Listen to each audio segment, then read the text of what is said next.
So, anong inspirasyon na mensahe mo sa ating mga police applicants na talaga namang merong mga applicants na ilang beses nang nag-apply pero hindi pa rin nakapasok? Katulad mo na ikaw na pang-apat na apply niya na po, apat na apply pero hindi pa rin siya sumuko. Sir, magiging mensahe ko lang po sa mga gusto mag-apply. Sa bawat pag-apply po, may mga tututunan po sila. Nandiyan po yung pagkabigo kung hindi po makapasok. Pero sa kabila po ng pagkabigo na yan, gawin po nilang laasyon upang magpatuloy po sa laban. Isa po dyan na mamahal natin sa buhay. Sila po yung magsisilbing gabay natin, sandigan natin. At yung Panginoon po, unang-una po. So, susuko po hanggang makuha po yung tagumpay at makamit ang pangarap. So, yung unang taon, anong unang taon mong nag-apply ka?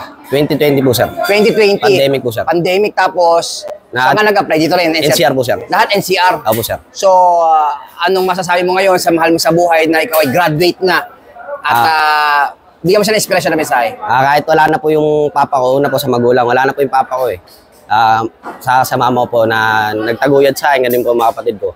Ma, pa, ate, mga kapatid ko, mamahal sa buhay. Pulis na po ako. Yeah.